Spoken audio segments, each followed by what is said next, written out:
کل حسد اور نظر کی بیماریاں عام ہو گئی ہیں، اور اس کے جو اثرات ہیں ان کی وجہ سے جو ہم پہ اثرات ہو رہے ہیں، اور ان کا علاج کیا ہے کہ حسد اور نظر بد سے ہم بچ سکیں؟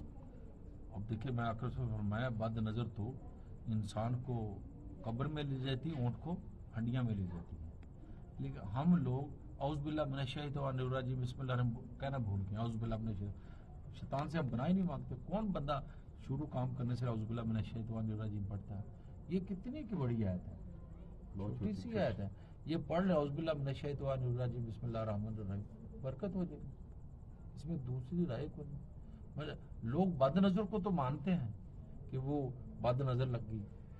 آقا وسلم کا حکم بھی ہے کہ انسان ہڈیاں میں قبر میں چل جائے گا، اونٹ ہڈیاں میں چلے جائے گا.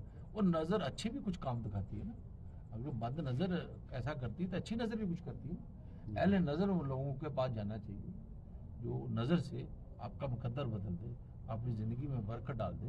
اہل نظر والے لوگوں کو ڈھونڈنا چاہیے. جی.